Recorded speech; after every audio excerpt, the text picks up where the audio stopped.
اعوذ باللہ من الشیطان الرجیم، بسم اللہ الرحمن الرحیم۔ السلام علیکم خواتین و حضرات، پروگرام تفہیم المسائل کے ساتھ آپ کا میزبان مفتی محمد عامر حاضر خدمت ہے۔ جیسا کہ آپ جانتے ہیں کہ ہم اپنے اس پروگرام کے اندر ایک مخصوص موضوع پر گفتگو کرتے ہیں اور اس دوران آپ کی کال شامل کی جاتی ہیں اور ان کے جوابات بھی پیش کیے جاتے ہیں۔ یہ اللہ تبارک و تعالیٰ کا ہم پہ بہت بڑا کرم ہے، احسان ہے کہ اللہ تبارک و تعالیٰ نے ہمیں ایمان کی دولت سے سرفراز کیا اور اسلام کی نعمت عطا فرمائی۔ اللہ رب العزت نے قرآن کریم کے اندر یہ بات بیان فرمائی ہے، ان الدین عند اللہ اسلام، کہ بے شک اللہ تبارک و تعالیٰ کے نزدیک دین جو ہے وہ فقط اسلام ہے۔ یعنی اللہ تبارک و تعالیٰ نے ہمیں یہ بات بتائی ہے کہ جس چیز کو اللہ تعالیٰ نے تمہارے لیے پسند کیا بطور دین کے، بطور نظام کے، وہ اسلام ہی ہے۔ کیونکہ دنیا میں بہت سارے نظام موجود ہیں، بہت سارے طرز حیات موجود ہیں، بہت سارے کوڈ آف لائف موجود ہیں، لیکن ان تمام میں سے اگر اللہ تعالیٰ کی بارگاہ میں کوئی قابل قبول ہے اور کوئی نظام اللہ تبارک و تعالیٰ کا پسندیدہ ہے تو وہ ہے اسلام، جو اللہ تعالیٰ نے ہمیں عطا کیا ہے۔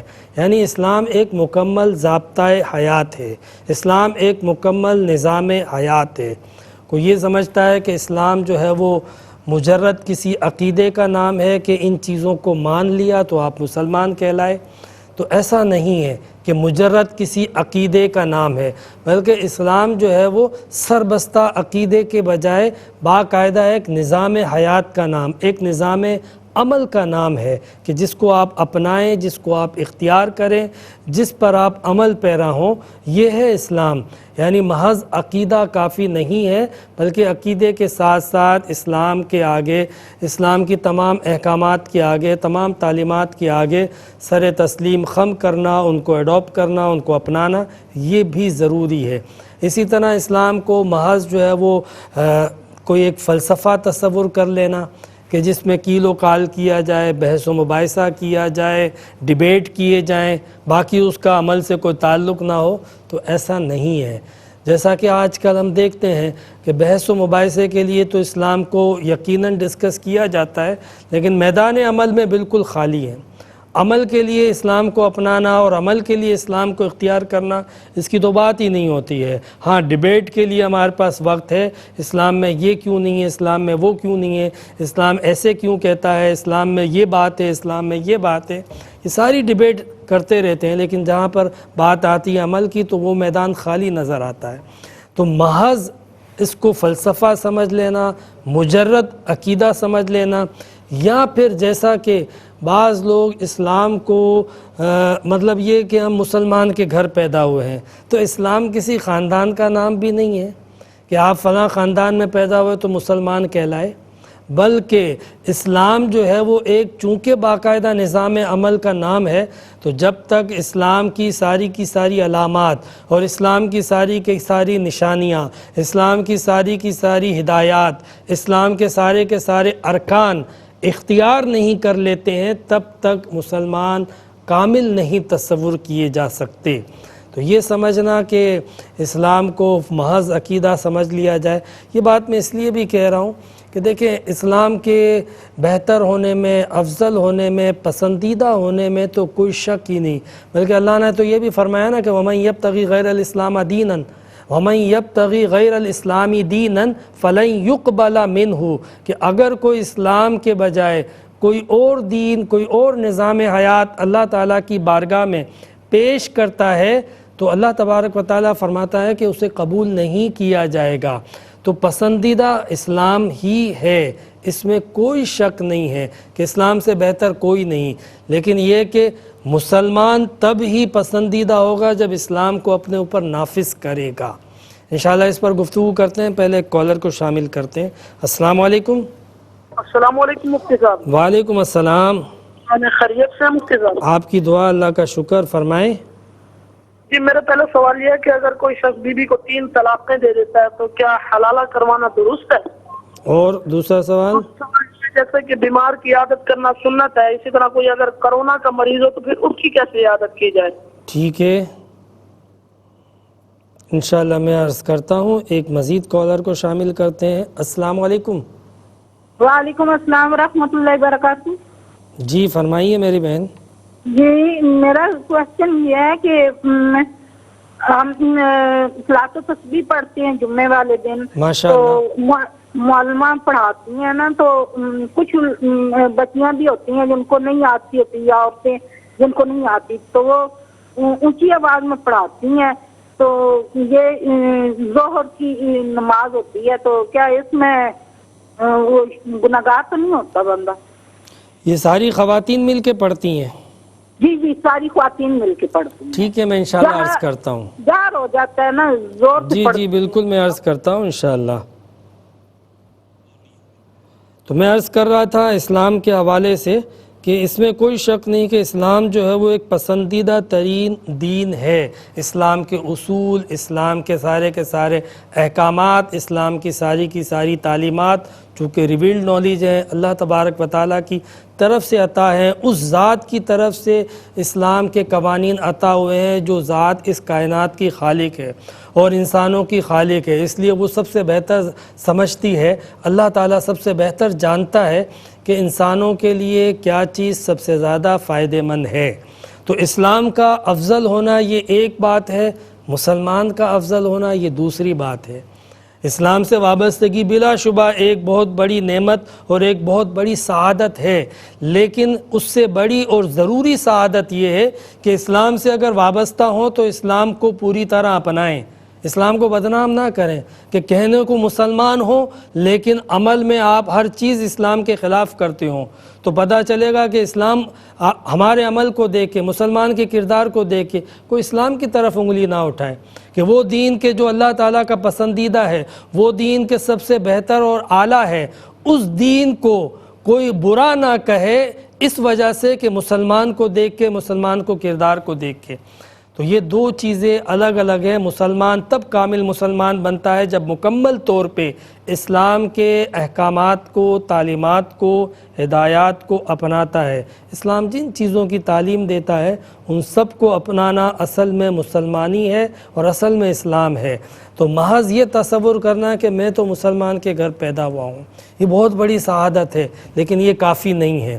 محض یہ تصور کرنا کہ میں جس خطے میں رہتا ہوں یہ خطہ اسلام کا خطہ ہے، یہ مسلمان کنٹری ہے، تو یہ کافی نہیں ہے۔ یہ بے شک سعادت ہے، لیکن یہ کہ اس کے بعد اسلام کو اپنانا یہ تو بہرحال ضروری ہے کہ اسلام کو جب تک اپنائیں گے نہیں، اللہ تعالیٰ نے جو جو ہدایات اسلام کے حوالے سے ہمیں دی، ایک مکمل نظام حیات دیا نا، جس کے اندر جو ہے وہ باقاعدہ حقوق و فرائض کا باقاعدہ توازن ہے، ایک تناسب ہے، جس کے اندر باقاعدہ نظام معیشت ہے، نظام معاشرت ہے، نظام سیاست و ریاست ہے، نظام تعلیم و تربیت ہے، نظام روحانی اور اخلاقی ہے۔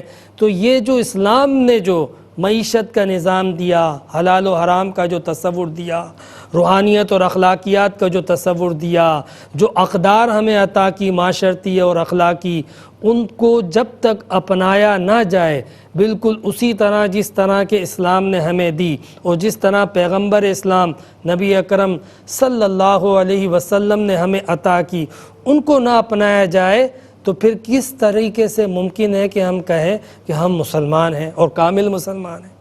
انشاءاللہ اس پر بات کرتے ہیں، لیکن ایک کالر کو شامل کرتے ہیں۔ السلام علیکم ورحمۃ اللہ۔ السلام علیکم۔ میرا خیال ہے لائن ڈراپ ہو گئی ہے۔ تو جو دین اسلام پورا ایک نظام حیات پیش کرتا ہے کہ ہمیں زندگی کس طرح گزارنی ہے، ایک مسلمان کے لیے ضروری ہے کہ اللہ تعالیٰ نے جو زندگی گزارنے کا طریقہ ہمارے لیے پسند کیا، جن اخلاقیات کو، جن اقدار کو، جن احوال کو، جن عبادات کو اللہ تعالیٰ نے ہمارے لیے پسند کیا ہے، حلال و حرام کے جو احکامات اللہ تعالیٰ نے ہمیں دیے ہیں ان کو اختیار کرنا ضروری ہے۔ یہی مسلمانی ہے اصل میں۔ اقبال نے نہیں کہا یوں تو سید بھی ہو، مرزا بھی ہو، افغا بھی ہو، ذرا یہ تو بتاؤ کہ مسلمان بھی ہو۔ تو یہ بڑے بڑے نام اپنی جگہ پر ہیں، لیکن اسلام ایک باقاعدہ جو ہے وہ نظام عمل کا نام ہے، اس کو اپنانا پڑے گا۔ ایک کالر ہمارے ساتھ ہیں۔ السلام علیکم ورحمۃ اللہ۔ السلام علیکم ورحمۃ اللہ۔ السلام علیکم مولانا. جی وعلیکم السلام. کیا حال ہے مفتی صاحب؟ آپ کی دعا، اللہ کا کرم. جی سر جی، میرا سوال یہ ہے کہ میرے انکل وفات پا چکے ہیں، تو ان کی جو بیگم ہے وہ غریب ہیں، مطلب کہ لوگوں کے گھروں میں کام کرتی ہیں، تو ان کی عدت جو مقرر ہوئی ہے وہ کسی سے ان لوگوں نے پوچھا تھا، وہ ایسے ہوئی ہے کہ وہ دن کو کام کرتی ہے اور مغرب سے پہلے گھر آ جاتی ہے. تو اس میں اس کی عدت کیا ہوگی اسلام کے مطابق؟ ہمیں بتائیں کہ کیا یہ صحیح ہے یا غلط ہے. انشاءاللہ میں عرض کرتا ہوں. اور ایک مزید کالر ہمارے ساتھ ہیں. السلام علیکم. وعلیکم السلام. مفتی صاحب کیا حال ہے؟ اللہ کا شکر. سوال پوچھنا تھا، کوئی شخص اگر فوت ہو جاتا ہے تو بعض لوگ اس کی 4 جمعراتیں کرتے ہیں، بعض لوگ 7 جمعراتیں کرتے ہیں، تو کیا اس کی حقیقت ہے شرعی؟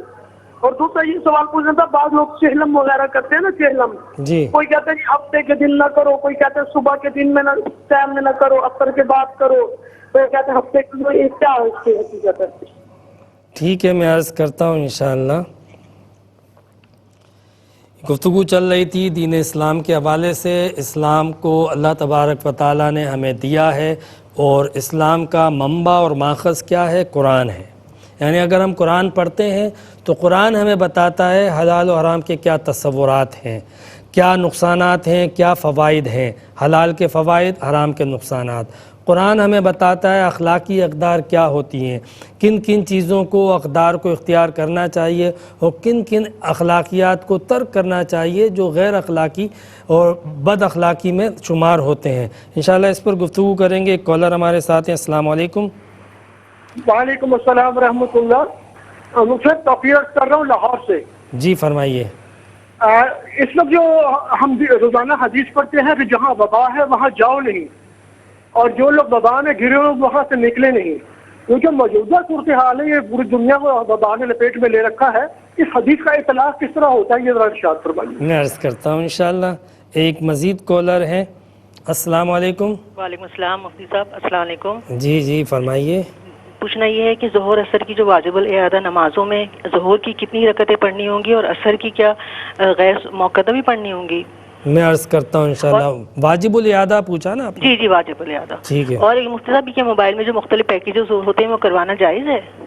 جی میں عرض کرتا اور ہوں. ایک مفتی صاحب یہ کیا اسلامی بینک میں سرمایہ کاری کرنا جائز ہے؟ ٹھیک ہے، میں عرض کرتا ہوں. انشاءاللہ بریک کے بعد ہم سوالات کے جوابات دیں گے. ملتے ہیں مختصر سے وقفے کے بعد. خوش آمدید خواتین و حضرات. ایک کالر ہمارے ساتھ ہیں. السلام علیکم ورحمۃ اللہ. جی فرمائیے. اور کیا بولیں ذرا؟ جی فرمائیے. آپ کیا سوال ہے آپ کا؟ میرا یہ سوال ہے کہ عورت بیٹھ کے تراویح پڑھ سکتی ہے؟ بیٹھ کر تراویح؟ ٹھیک ہے، میں انشاءاللہ بتاتا ہوں، عرض کرتا ہوں. یہ ہم سے سوال سب سے پہلے بھائی نے پوچھا تھا کہ 3 طلاقوں کے بعد حلالہ کرانا درست ہے کہ نہیں. فقہ حنفی کے مطابق 3 طلاقوں کے بعد دوبارہ اسی پہلے شوہر سے تب تک نکاح نہیں ہو سکتا جب تک کہ وہ عورت کسی اور سے شادی نہ کر لے. یہ قرآن میں باقاعدہ صراحتاً موجود ہے. تو فقہ حنفی کے مطابق درست نہیں بلکہ ضروری ہے 3 طلاقوں کے بعد. اور اس میں دوسرا نقطہ نظر بھی موجود ہے، وہ ان کے اپنے حساب کتاب سے اور ان کے اپنے اصول اور قواعد سے ہے، جس میں وہ حلالے کی کسی حد تک ممانعت کرتے ہیں. لیکن بہرحال جو فقہ حنفی کا مسئلہ ہے متفقہ طور پہ، وہ میں نے آپ کے سامنے عرض کر دیا کہ حلالہ کرانا 3 طلاقوں کے بعد فقہ حنفی کے مطابق لازمی ہے. ایک سوال ہم سے یہ پوچھا کہ کورونا کی مریض کی عیادت کیسے کی جائے. تو کورونا کے مریض کی عیادت یعنی ایسا مرض کہ جس میں تعدی کا امکان ہو، اس مرض کے جراثیم جو ہے وہ آپ تک منتقل ہونے کا، اس وبا کا آپ تک پہنچنے کا امکان ہو، تو ٹیلی فونک عیادت بھی کر سکتے ہیں، اور جتنے بھی مطلب کمیونیکیشن کے جدید ذرائع ہیں اس کے مطابق بھی عیادت کر سکتے ہیں، کسی کے ذریعے پیغام بھی بھجوا سکتے ہیں. یعنی آج کل کے دور میں یہ اتنا بڑا ایشو نہیں ہے. باقاعدہ فزیکل جا کے عیادت کرنا جو ہے وہ ایسے موقع پر میرا خیال ہے کہ یہ نقصان دہ اور مناسب نہیں ہے. تو لہٰذا جو ہے وہ کوئی ضروری نہیں ہے کہ آپ عیادت جو ہے وہ باقاعدہ مریض کے پاس جا کے کریں. کووڈ کے امراض کے اندر انشاءاللہ آپ ٹیلی فونک اور دور سے جتنے بھی جدید ذرائع ان کے ذریعے رابطہ کریں گے تو آپ کو ثواب پھر بھی عیادت کا اتنا ہی ملے گا انشاءاللہ۔ ایک کالر ہمارے ساتھ ہیں۔ السلام علیکم۔ وعلیکم السلام۔ جی فرمائیے، کیا میرا سوال؟ سوال ہے کہ جب رمضان درمیان سے وزن تو روزے چھوٹ جاتے ہیں، واپس قضا کرنے چاہیے نہیں یا نہیں قضا کرنے چاہیے؟ تو چھوٹ ہے آپ یہ بتا دیں۔ رمضان کے جو روزے قضا ہو گئے، مین سے وجہ سے نہیں رکھنے۔ اچھا ٹھیک ہے،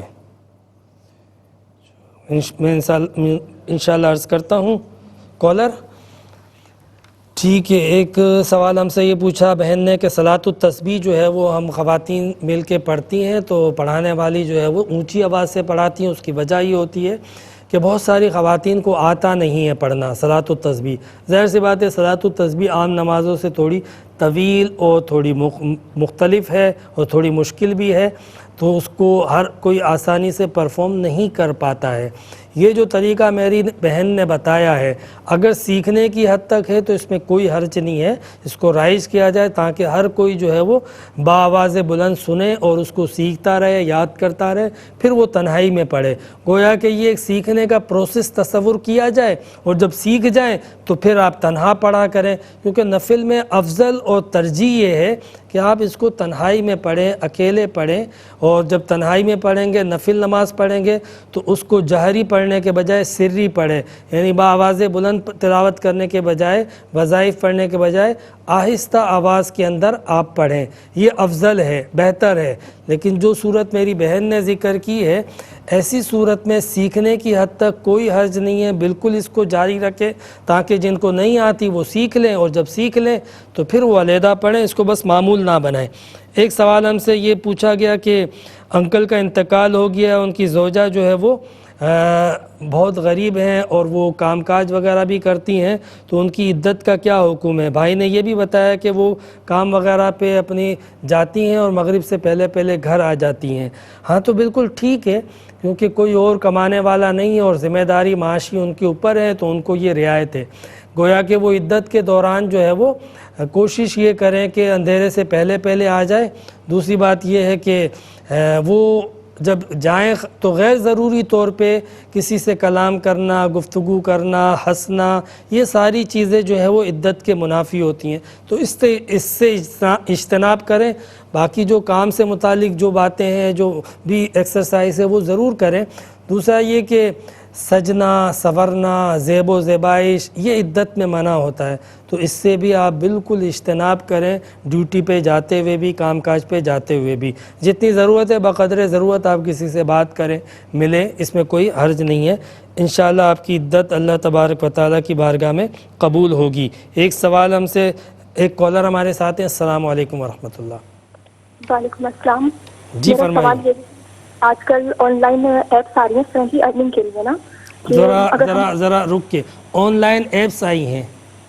جی آن لائن ارننگ کے لیے ایپس ہیں، تو اگر ہم ان پہ کمنٹس کرتے ہیں، پوسٹ کریں گے اور فرینڈس کو انوائٹ کریں گے تو ہمیں پوائنٹس ملیں گے، اور وہ پوائنٹس بعد میں ڈالرز میں کنورٹ ہو جائیں گے۔ ٹھیک تو ہے، اس طرح سے آن لائن ارننگ جائز ہے یا ناجائز میں ہے؟ عرض کرتا ہوں انشاءاللہ۔ یہ ہم سے سوال پوچھا کہ محروم کی کوئی 4 جمعراتیں بناتا ہے، کوئی 5 جمعراتیں بناتا ہے، اس کا کیا حکم ہے؟ اب یہ 4 جمعراتیں منانا اور 5 جمعراتیں منانا تو پتہ نہیں کس طرح مناتے ہیں، میں اس پر تو نہیں تبصرہ کرتا، لیکن ایک جو مروجہ طریقہ ہے کہ فاتحہ دلوانا محروم کی، تو اس میں کوئی حرج نہیں ہوتا کہ آپ جو ہے وہ محروم کی فاتحہ جب بھی دلوائیں۔ اور جمعرات کو اس لیے افضل ہوتا ہے کہ حدیث پاک میں آتا ہے کہ ہر جمعرات کو جب کوئی شخص انتقال کر جاتا ہے، اگر کوئی آپ کا مرحوم ہے تو وہ جمعرات تو اس کی روحیں گھر پر آتی ہیں، وہ دیکھتی ہیں، باقاعدہ مشاہدہ کرتی ہیں اپنے اولاد کو، اپنے گھر والوں کو، اگر وہ اچھے کام کرتے ہیں تو ان کی روح کو خوشی اور مسرت محسوس ہوتی ہے، اور اگر وہ اچھے کام نہیں کر رہے ہوتے تو وہ اللہ تبارک و تعالیٰ کی بارگاہ میں التجا کرتی ہیں کہ یا اللہ ان کو ہدایت دے۔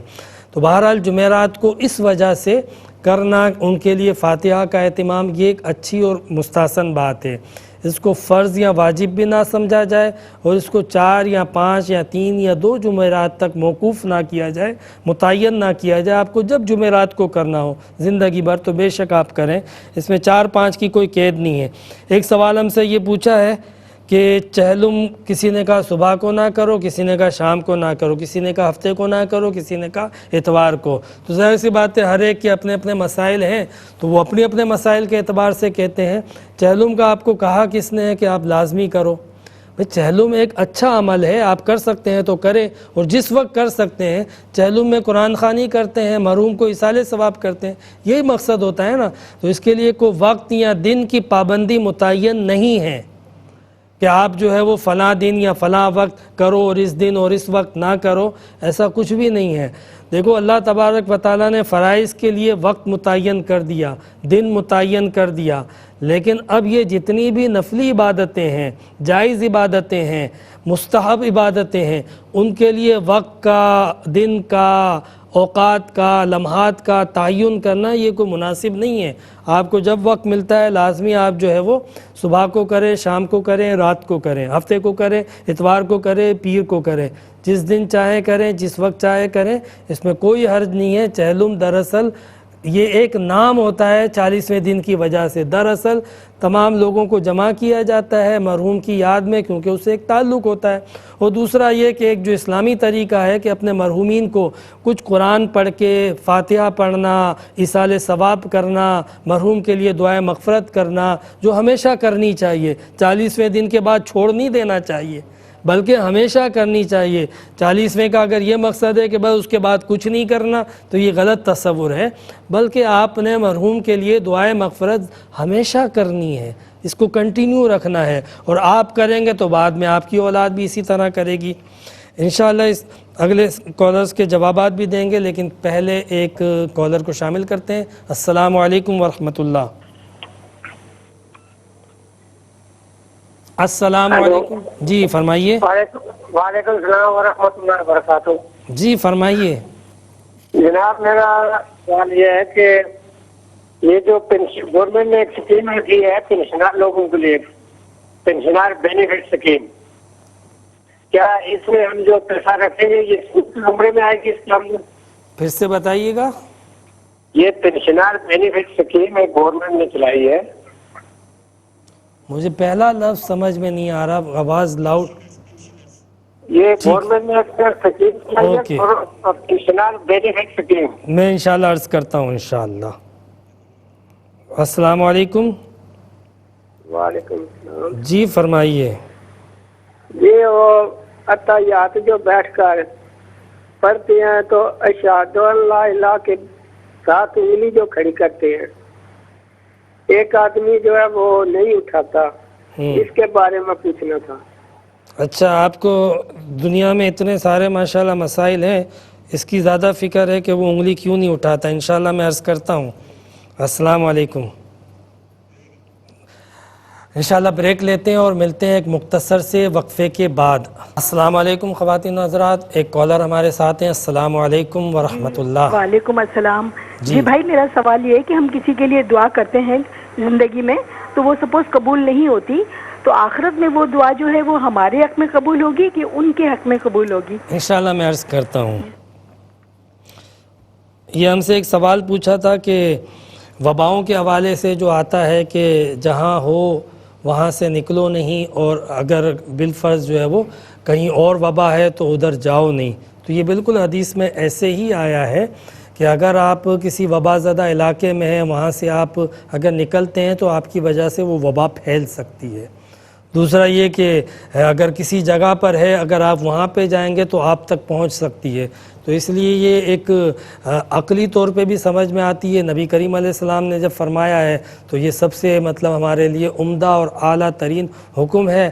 آج میڈیکل سائنس بھی اس کو جو ہے وہ بالکل اسی طریقے سے تسلیم کرتی ہے، مانتی ہے، اور اسی کے مطابق جو ہے وہ آج کل آپ نے دیکھا ہوگا کہ ٹریولنگ کے حوالے سے مختلف ممالک کے اسفار کے حوالے سے آنے جانے کے حوالے سے بڑے اصول اور بڑی سختیاں اور بڑی SOPs اور بڑی پابندیاں قائم کی گئی ہیں. یہ اسی قاعدے اور اسی اصول کے مطابق کہ باقاعدہ جو ہے وہ مطلب جس ملک میں وبا ہے جس جگہ پر ہے وہاں اس کو کوارنٹین کر دیا جاتا ہے, وہاں پہ جانے سے روک دیا جاتا ہے, اس کو جو ہے وہاں پر جانے کے لیے کچھ قواعد ہوتے ہیں, پہلے ویکسینیشن ہوتی ہے, ٹیسٹ ہوتے ہیں, یہ ساری SOPs اسی قاعدے کے مطابق ہیں.